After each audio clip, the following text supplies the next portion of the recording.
네, 안녕하십니까. 가스펠 프로젝트 위대한 복음 1과부터 8과까지 강의를 담당하게 된 정용만 목사입니다. 강의를 통해서 하나님의 말씀을 더 깊이 깨닫고 그리스도를 깊이 만나는 복된 시간이 될 수 있기를 축복합니다. 자, 그러면 강의를 1강부터 진행해 보도록 하겠습니다. 네, 제1과 시작하도록 하겠습니다. 제1과의 제목은 오랜 약속을 이루실 분이 오시다. 자, 약속을 이루실 분, 예수님이십니다. 자, 그 예수님에 대해서 일과가 진행이 됩니다.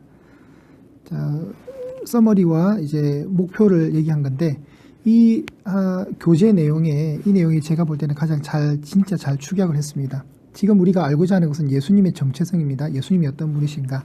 예수님의 정체성은 하나님의 약속에 근거합니다. 그 약속을 성취하신 분으로 묘사를 하고 있고요. 그 예수님을 예표하는 인물 중에 하나가 구약의 아브라함과 다윗이 있는 거죠. 다윗. 자, 하나님은 아브라함을 통해 모든 민족에게 복을 주실 것을 약속하셨고, 다윗의 왕자를 통해 영원한 하나님 나라를 세울 것을 약속하셨습니다. 또한 언젠가는 이스라엘 백성이 오랜 포로 생활을 마치고 약속의 땅으로 돌아오게 하겠다고 약속하셨습니다. 하나님의 가족으로 접붙임받은 그리스도인으로서 예수님의 계보는 우리의 계보이기도 합니다. 우리는 믿음의 조상인 아브라함에게서 유산을 이어받았기 때문입니다. 이 역사적 계보를 통해 우리는 그리스도 안에서 진정한 자기 정체성을 발견하게 됩니다. 하나님은 예수 그리스도를 통해 이 모든 약속을 성취하셨습니다. 1과의 가장 핵심적인 내용을 정말 잘 담았습니다. 자, 이 내용들을 이제 좀 풀어서 진행해 보도록 하겠습니다.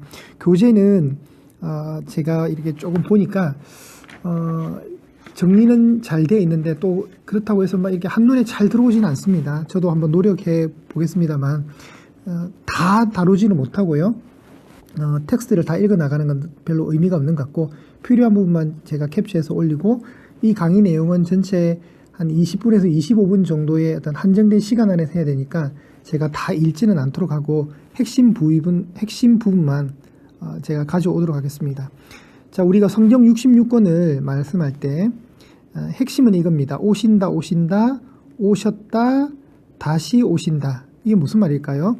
자, 구약은 끊임없이 오신다를 얘기하는 것이고, 신약은 오셨다를 얘기하시는 거고, 마태복음의 그 종말론적 관점과 계시록을 통해서 그분이 다시 오신다는 것을 알려주는 것이 66권 성경의 전체 이야기입니다. 구약 39권은 그분이 오신다는 걸 얘기하는 것이고, 신약 27권은 그분이 오셨다를, 그리고 다시 오신다를 설명합니다. 자, 누가 오십니까? 하나님의 아들 예수 그리스도께서 오신다는 거죠. 그 예수 그리스도가 오신다, 그리고 신약에서는 그것을 받아서 성취의 관점에서 오셨다, 결론 짓는 거죠. 자, 과거형으로 만들어버립니다. 오셨다, 그리고 예수님이 다시 오실 것이다. 우리는 이제 이것을 기다리는 거죠. 이 종말의 때에, 마지막 때의 성도들은 예수님의 다시 오심을 기다립니다. 이것이 성경에 압축된 내용입니다. 오신다, 오셨다, 다시 오신다. 자, 오늘 우리가 다루는 내용은 마태복음 1장인데, 여러분 마태복음 1장 하면 바로 이제 떠오르는 단어가 족보입니다. 낳고. 이 족보의 핵심 두 가지 인물이 누구냐면 아브람과 다윗입니다. 자, 마태복음 1장 1절 이렇게 시작합니다. 아브람과 다윗의 자손 예수 그리스도의 계보라. 지금 예수님에 대해서 알기 위해서 누구를 끌어오냐면 아브람과 다윗이라는 두 인물을 끌어옵니다. 그리고 이제 오늘 본문은 1절에서 17절까지의 내용을 다루고 있거든요. 1절에서 17절의 내용은 어떤 내용이냐면 독특하게 14개의 대를 3번 나눠서 설명을 합니다. 자, 먼저 하나 아셔야 될 것은 아브람과 다윗의 자손 예수님의 계보라고 하지만 이 헬라어 신약 원문이거든요.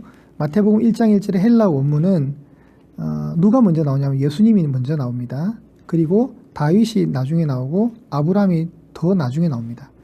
그러니까 예수님이 1번이고 다윗이 2번이고 원문의 순서상 아브람이 3번입니다. 그러면 아브람이 더 선조인데 다윗이 왜 나오냐면 이것은 왕권에 집중하기 때문에 그렇습니다. 왕권에. 여러분의 편의를 위해서 비블로스라 읽으면 되고요. 게네세우스, 예수스, 크리스투스, 자, 휘우, 자, 다윗, 휘 아브라함 이렇게 있습니다. 여기 다 노출되죠. 예수님이 제일 먼저 나오고 그 다음 다윗, 아브라함이 나오는데 우리는 번역을 어떻게 했냐면 아브라함과 다윗의 자손 예수 그리스도의 계보라. 마치 처음 순서가 아브라함부터 연대 순으로 오는 것 같죠. 근데 헬라 원문은 오히려 역으로 올라갑니다. 역으로 올라가서 선조로 치고 올라가는 방향으로 되어 있습니다. 자, 아브라함까지 거슬러 올라가면서 예수님의 계보를 추적합니다. 그럼 예수님의 정체성은 어떻게 되느냐? 예수님은 아브라함에게 약속하셨고 다윗에게 약속하셨던 그 약속을 성취하셨던 분으로 그 뿌리에 근거를 두고 예수님의 정체성을 알려주는 것이죠. 자, 아브라함에게는 모든 민족에게 복을 주실 것을 약속하셨고, 여러분 아시죠? 다윗에게는 왕권, 내가 영원히 무너지지 않는 나라를 세울 것이다. 그걸 약속하셨습니다. 그래서 사무엘상 7장은 참 중요합니다. 여러분 이거는 구약에서도 굉장히 중요한 본문 중에 하나인데 하나님이 나단 선지자를 통해서 신탁을 하십니다. 네 집과 네 나라, 다윗의 집입니다. 너의 집과 너의 나라가 내 앞에서 하나님 앞에서 영원히 보존되고 너의 왕위가 영원히 견고하리라. 인간 세상에서는 영원한 왕국은 없죠. 그렇지만 하나님이 이 약속을 통해서 보여주는 그 왕권과 나라는 무너지지 않는 영적인 나라, 다윗의 아들로 오신 예수 그리스도의 나라를 얘기하는 겁니다. 하나님의 나라. 자, 그리고 이사야에서는 또 우리가 잘 알다시피 한 아기가 낳는데 그의 어깨에 정사를 메고 그 이름은 기묘자라 모사라 전능하신 하나님이라 영존하신 아버지라 평강의 왕이라 한다는 거죠. 한 아기가, 한 아들이 왕으로 온다는 거죠. 이건 예수님에 관한 구약의 약속입니다. 그러면 이 구약의 예언들은 다윗 왕의 자손이 메시아, 즉 기름 부은 자가 될 것이라는 걸 얘기하는 것이죠. 예수님은 자, 다윗의 혈통으로 태어나심으로써 이 조건을 어떻게 합니까? 충족을 시킵니다. 그럼 아브라함을 얘기해야 되죠. 아브라함에 앞서서 다윗 자손을 먼저 썼죠. 원문에서는. 그죠? 왜 그러냐면 제가 아까 얘기했듯이 왕권 때문에 그렇습니다. 왕권 때문에 다윗을 먼저 끌어온 것이죠. 자, 그럼 아브라함의 자손에 대한 칭호는 이스라엘 민족의 아버지듯이 이제 새로운 영적 이스라엘을 세우시는 이가 예수님이라는 것을 의미합니다. 그래서 아브라함의 자손, 다윗의 자손, 예수 그리스도의 계보라고 할 때 이 자손의 칭호의 의미는 영적 아버지가 이제 바뀐다는 거죠. 예수님을 통해서. 그래서 우리가 영적인 아브라함의 자손이 됩니다. 우리 스스로가 복음을 살아가는 이 시대에 하나님의 성도들은 영적 아브라함의 자손이 되는데 그것은 예수님 때문에 일어난 일이죠. 마태복음 1장 1절부터 17절까지 하는데 17절의 말씀을 잘 보십시오. 14번을 끊어다 했죠, 제가. 자, 한번 보겠습니다. 그런즉 모든 대수가 아브라함부터 다윗까지 14대요. 다윗부터 바벨론으로 사로잡혀 갈 때까지 14대요. 바벨론으로 사로잡힌 후부터 그리스도까지 14대라. 여기서도 언급되는 인물이 3명이죠. 아브라함, 자, 다윗, 그리스도입니다. 그래서 오늘 본문도 1과에서는 소제목이 3개가 붙습니다. 네. 큰 이 내용을 구성하는 이 교재를 구성하는 전개가 3개의 그 소제목을 통해서 전개가 되는데 첫 번째 소제목이 1번은 예수님은 세상에 복을 가져오시는 아브라함의 자손이십니다. 자, 2번의 소제목은 예수님은 영원히 다스리시는 다윗의 자손이십니다. 3번의 소제목은 예수님은 죄와 사망에 사로잡힌 포로 생활을 끝내시는 메시아이십니다. 라고 3개의 제목을 나누는 겁니다. 그 3개의 제목의 근거가 아브라함, 다윗, 그리고 바벨론이라는 이 국가의 호칭을 쓰면서 예수님까지 연결합니다. 그러면 왜 14대로 끊느냐? 이 상징이 있습니다. 우리가 7을 완전 숫자로 보고 있죠. 그 7의 곱을 통해서 14가 됩니다. 네, 7이 14, 27, 14. 그걸 3번 반복했다는 것은 완전성을 또 의미합니다. 우리가 구약에서 거룩하다 할 때는 극적인 표현 중에 하나거든요. 네. 예수님이 내가 진실로 2번 얘기할 때도 굉장히 강조가 되지만 3번은 하나님과 연관된 숫자로서 완전 숫자입니다. 그래서 3번을 얘기합니다. 자, 그러면 그 실제로는 여러분 아브라함 약속도 중요하지만 예수님은 이 땅에 만왕의 왕으로 오셨기 때문에 우리가 주목해야 될 것은 다윗의 왕권, 그 혈통을 타고 오시는 그리스도께 연결돼야 됩니다. 이 다윗을 중심으로 좀 봐야 됩니다. 다윗. 아브람보다는 비중이 다윗에게 오히려 있습니다. 다윗에게. 구약에 보면 다윗을 이렇게 표기합니다. 자, 이렇게 표기하거든요. 자, 이건 한번 볼게요. 우리가 알파벳이 발달하기 전에 문자의 숫자의 값을 부여하거든요. 그래서 히브리어는 이렇게 알파벳이 이렇게 되죠. 알렙, 베트, 김메, 달렛, 해, 바브, 자인, 세드, 테드, 요드 뭐 이렇게 있습니다. 오늘 뭐 이것까지는 여러분이 암기하실 필요는 전혀 없고요. 그런데 이 알렙이라는 첫 번째 알파벳에 숫자를 부여할 때 1을 부여하고요. 여기에 타브라는 알파벳이 있는데 타브에는 숫자를 400을 400을 줍니다. 400을. 이렇게 약속하는 겁니다. 자, 네 번째 달렛이 숫자가 4가 되고요. 여섯 번째 문자인 바브가 숫자 6을 감당합니다. 6을 감당하고요. 뭐 카프 같은 경우는 20, 여기 라메드 30, mem 40 이렇게 숫자를 부여하는데 우리가 주목해야 될 알파벳은 다윗을 표기하는 이 두 가지 문자가 필요합니다. 자, 보십시오. 달렛이죠. 중간에 바브죠. 그러면 숫자를 한번 보십시오. 얘가 4가 부여되고 얘가 숫자 6이 부여되죠. 다시 얘가 똑같은 문자니까 4가 부여됩니다. 그러면 합치면 어떻게 될까요? 14가 나오는 거죠. 이걸 게마트리아 기법이라는데 이건 한번 들어보시면 됩니다. 교재에 나옵니다. 14가 되니까 14대를 자꾸 얘기하는 거예요. 14대. 자, 14대를 계속 얘기하고 이 14의 근거는 다윗을 염두에 두고 말하는 숫자입니다. 그럼 이걸 통해서 뭘 얘기하느냐? 이제 준비의 시대가 끝나고 완성의 때가 확실하고도 완벽하게 도래했다. 이걸 강조하기 위해서 이렇게 14대를 나누는 겁니다. 자, 이제 그러면 첫 번째 소제목부터 한번 보도록 하겠습니다. 첫 번째는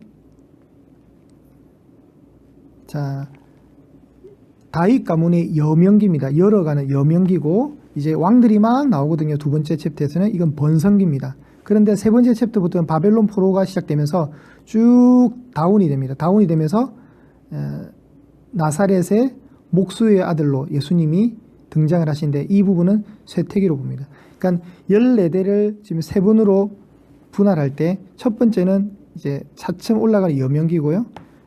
두 번째 14대는 번성기의 정점을 찍습니다. 그리고 쇠락해가는 쇠퇴기가 나옵니다. 이건 이제 예수님 때까지의 그 시간들을 보는 거죠. 자, 우리 첫 번째 소제목 보겠습니다. 오늘 첫 번째 소제목에서는 아브람이 중심입니다. 아브람, 세상에 복을 가져오는 아브람의 자손이다. 아브람을 중심으로, 자, 아브람이 누굴 낳습니까? 이삭 낳고, 이삭이 야곱을 낳고, 야곱이 유다를 낳습니다. 요셉이 중요한 인물이 아닙니다. 예수님의 족보에서는 요셉은 포함되지 않고 유다가 중요합니다. 네 번째 아들, 11번째 아들 요셉이 아니라, 자, 그의 형제들 낳는데, 여기서 여인들이 등장합니다. 다말, 라합, 룻, 전부 다 비유대인, 전부 다 비유대인 이방 여인들이죠. 다말은 가나안 사람이었고 라합은 가나안 땅의 여리고성의 거주민이었습니다. 룻은 여러분이 알다시피 모압 여인이었고요. 바세바의 아내였던 우리아의 아내였던 바세바, 우리아는 헷 사람이었거든요. 그래서 바세바도 이방 여인이었습니다. 그럼 이 여인들의 공통점은 유대 남자와 결혼한 비유대인이 되는 거죠. 비유대인. 여기 한 명 더 마태복음 1장의 족보에 누가 더 나옵니까? 마리아까지 나와서 마태복음 1장에는 총 5명의 여인이 나옵니다. 이렇게 우리가 언뜻 볼 때 혈통적으로 정통 유대인이 아님에도 불구하고 이 가나안의 이방 여인들, 모압 땅의 여인을 불렀으라도 하나님이 어떻게 합니까? 예수님의 혈통을 끌어왔고 이를 통해서 비유대인이지만 비록 이방인이지만 은혜가 임하면 예수님의 혈통에 들어가는 영광이 된다. 이걸 강조해 주고 있죠. 자, 두 번째 챕터는 예수님은 영원히 다스리는 다윗의 자손이라고 하는데 이때 포커스는 다윗입니다. 다윗. 근데 다윗이라 하지 않고 왕을 표기했습니다. 다윗 왕을 표현했습니다. 다윗 왕. 그러면서 남왕조 20명의 왕이 있었거든요. 르호보암, 아비암, 아사, 여호사바, 여호람, 아하시야, 아달랴, 요아스, 아마시아, 우시아, 요담, 아스, 히스기야, 므낫세, 아몬, 요시야, 여호아스, 여호야김, 여호야킨, 시드기야. 이렇게 20명의 왕이 있는데 그 20명의 왕이 다 언급이 되지 않고 대표적인 왕들만 이렇게 언급이 되면서 바벨론으로 사로잡혀갈 때까지 그 번성했던 그 왕가의 명단이 쭉 나오는 것이죠. 11절까지입니다. 자, 책에는 이 왕들 하나하나 소개합니다. 전부 다 어떻게 되냐면 전부 다 불완전했음을 다 얘기하는 거죠. 다윗은 범죄를 저질렀고, 솔로몬은 이방 여인과 결혼을 통해서 우상 숭배했고, 르호보암은 율법을 버렸고, 아비야는 자기 아버지의 죄를 여전히 따라갔고, 아사는 주님을 의지하지 않았고, 여호사밧은 어리석게도 아합 왕조와 동맹을 합니다. 사돈관계를 맺죠.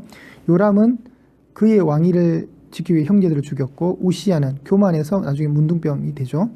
자기가 제사를 집리하다가, 요담은 산당을 제거하지 않았고, 아하스는 우상을 섬겼고 자녀를 제물로 바쳤고, 히스기야는 나중에 바벨론 사신들에게 재산을 다 보여주면서 어리석은 행동을 합니다. 므낫세는 역대급 악한 왕입니다. 우상을 다시 쌓았고 아이를 제물로 바친 어리석음. 그리고 아몬은 아로색인 우상을 섬겼습니다.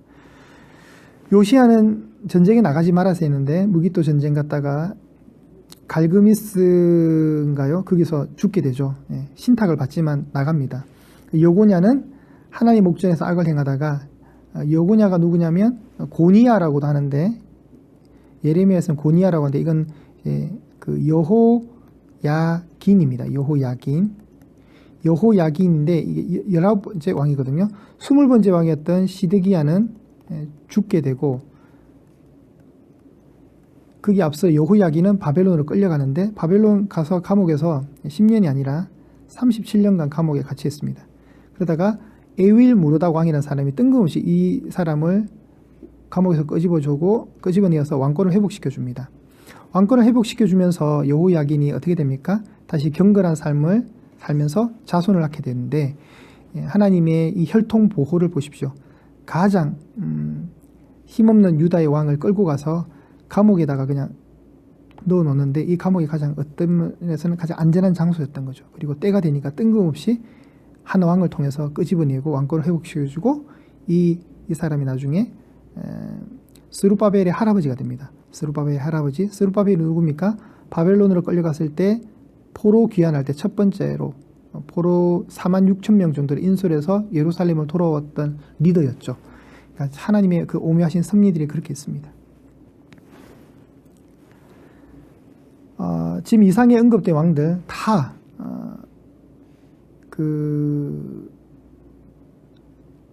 왕위에 관한 약속의 전제 조건을 다 어기면서 터무니없는 잘못을 저질면서도 불구하고 계보에 올랐다는 거죠.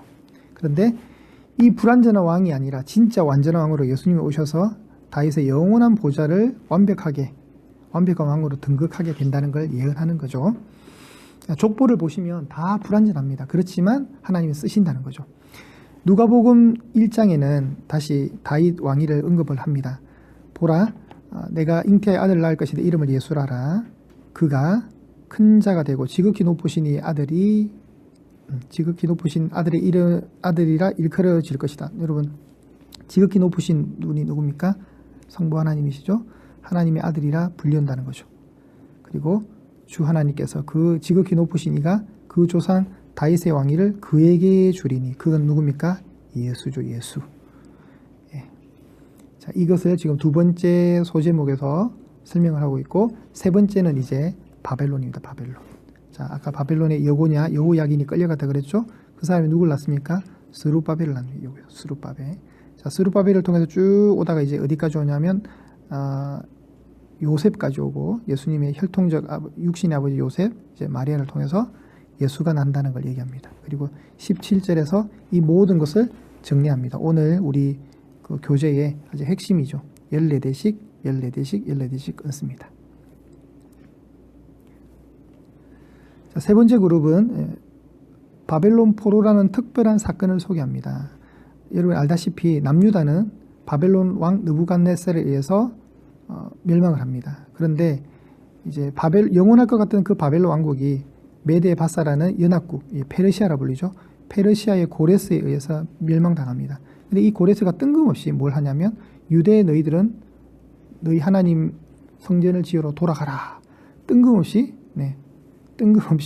포로 귀환을 음포합니다. 하나님의 약속이었죠. 이사야서에 이 고레스는 하나님 뭐라냐면 나의 종 고레스라고 말합니다. 하나님 고레스가 나기도 전에 이미 하나님이 예언하시는 거죠. 고레스가 풀어줍니다. 포로에서. 그래서 바벨론 유수라 그러죠. 70년의 포로 생활을 끝나고 유다는 돌아오게 되는데 이때 첫 번째 돌아오게 할 때 인솔자가 스루바벨이고 두 번째가 에스라고 세 번째가 느헤미야였던 거죠. 이 역사가 구약에 다 기록이 되어 있습니다. 바벨론 왕 느부갓네살 그리고 페르시아의 왕 고레스를 잘 기억하셨으면 좋겠습니다.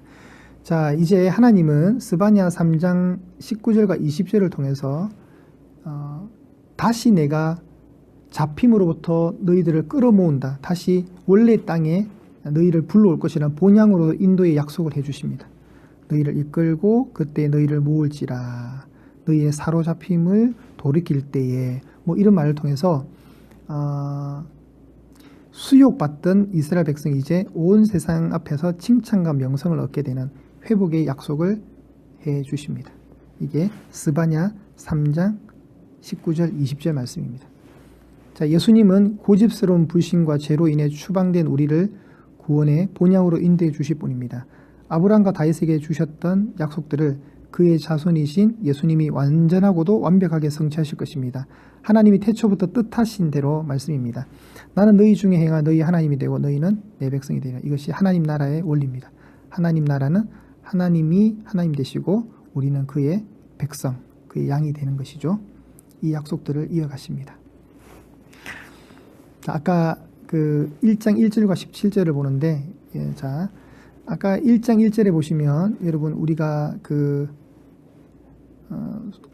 아브람과 다윗의 자손 예수 그리스도의 세계라 해서 마치 순번이 이렇게 가는 것 같지만 원문에는 이렇게 간다 그랬죠. 그래서 예수가 나오고 다윗이 나오고 아브람이 나온다 그랬죠.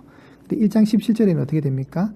1장 17절에는 자, 잘 보시면 아브람이 먼저 나오고 다윗이 나오고 예수님이 나오겠죠. 자, 그래 되면 어떻게 될까요? 수미상관이 되는 겁니다. 세계부를 통한 아브람과 아브람이 만나고 다윗이 만나고 그리스도가 만납니다. 그럼 이걸 통해서 처음 시작도 예수님이고 맨 마지막도 예수님이 되는 거죠. 그래서 이 모든 족보의 얘기는 예수 그리스도에 관한 얘기라는 것을 강조해 주기 위해서 이런 기법을 씁니다. 인클루지오라는 수미상관 구조를 잘 보시면 참 재미가 있습니다. 자, 1장 1절에는 예수님이 먼저 나왔고 1장 17절에는 예수님이 맨 마지막에 나왔습니다. 그죠? 그러니까 알파와 오메가입니다. 이분이 알파와 오메가, 처음과 나중, 시작과 끝 이렇게 되는 거죠. 이분이 알파와 오메가입니다. 자, 마무리하겠습니다. 이 교재의 특징이 뭐냐면 맨 마지막에 항상 예수님과 연결하는 은혜가 있습니다. 관점을 항상 그리스도께 초점을 맞춥니다.